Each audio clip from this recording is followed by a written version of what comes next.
إذ قالت الملائكة يا مريم إن الله يبشرك بكلمة من اسمه المسيح عيسى ابن مريم وجيها في الدنيا والآخرة. سورة آل عمران شروع مکہ ایتونو کی اللہ رب العزت بی مریم تا جدید خوشخبری او ذرع ورکن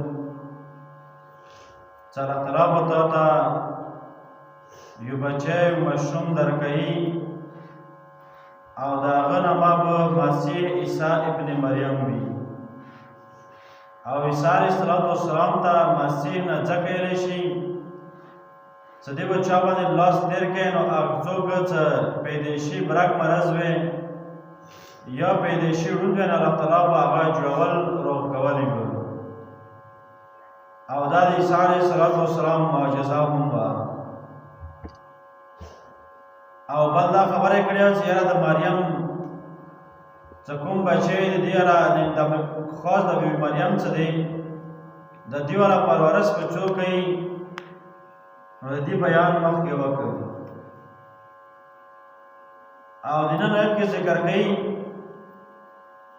چې کله الله رب العزت بی مریم ته د دې زیری ورکړه د ملائک په ذریعې سره چې تا وایي بچی پیداویږي هغه به عیسی مانمی به وي او خلکو سره به خبرې کوي فی المهد وکهلا.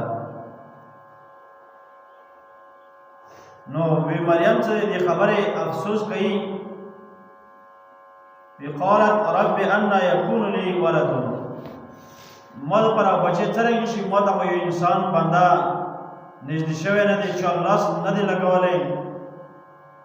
نو سره کوم کار وړي کوم اراده کی نو هغه کی کوم فیکون سره بس قال كذلك الله يخلق ما يشاء بس الله تعالی ته وړي څنګه نو هغه پیدا کوي د الله تعالی قدرت او دا کارونه دي. او اصل کې خبره دا دی چې کوم پیغمبر راغلی نو هغه ټیم کې به د خلکو یوه چرچا به وه لکه موسی علیه السلام په دوران کې جادو چې وه دا چرچا وه او بیا د نبي کریم صلی الله علیه وسلم په زمانه کې شعر او د شاعري چرچا وه یعنی مشهور به خلکو د یو بل مدح او ذم یعنی ښه او بد بیانولو اشعارو سره او د نبي کریم صلی الله علیه وسلم صفات سے پاشارو کے حسن ابن ثابت رضی اللہ تعالی عنہ څه هغه بیانولو او د دې عیسی علیه السلام په ټیم کې طب مشهور ډاکټري او علاج نو ترې داسې معجزې او تور کې چې هغه معجزې د دې په مقابله کې دوی رسیا دا کارونه څنګه نشي کولای تلای نشي کولای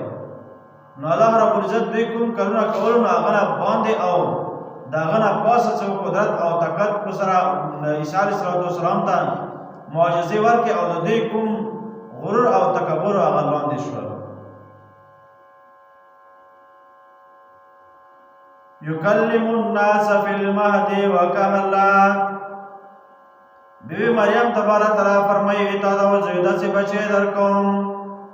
یکلم الناس فی المهد وکهلا نو دا خبره کوي د خلکو سره فلما دې په زنګو کې وکهلا اوم درنګي په بډاوالي کې یعنی په عمر کې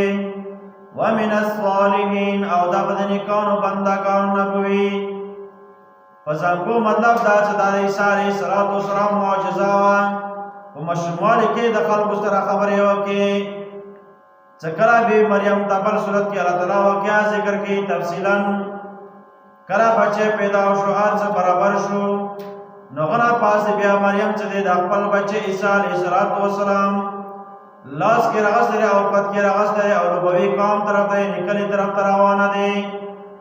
خلق وته وي اے مریم ته پاک خځوي د تا پلار هم پاک د سره کارتا وک نبی مریم خپل بچی ته د اشاره کوي دینه تاسو کو نو هغه مشمول کې سره خبرې کوي نو یکلم الناس فی المهد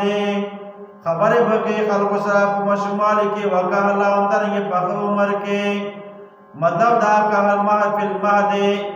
دای معجزه شوره همدارنګې کهلا په پخه عمر کې دعوت د تبلیغ به کوي ومن الصالحین او د نیکانو خلقو نه وي یعنی دا بیا الله تعالی دا پیغمبري ورکوي قالت رب ان يكون لي ولد یہ بی بی مریم اے دما ربا چرنگی بشی ما دا پرا بچے ولم ينسسني بشر ما دا بچا لاس ندی لگا ولی انسان ہم قال كذلك الله يخلق ما يشاء اللہ تعالیٰ فرمائی وی اللہ تعالیٰ امدرائی کار کئی چا دے اوڑی نداشان دے بیا پیدا کوي بغیر اسبابنا اذا قضا امرا چکل ارادا وکی اللہ تعالیٰ دے یو کار والا فانما یقول کار دوی چه دا کار وسکم له کن دا کار دوی چه موجود شا فیکن دا موجودی کی آٹیم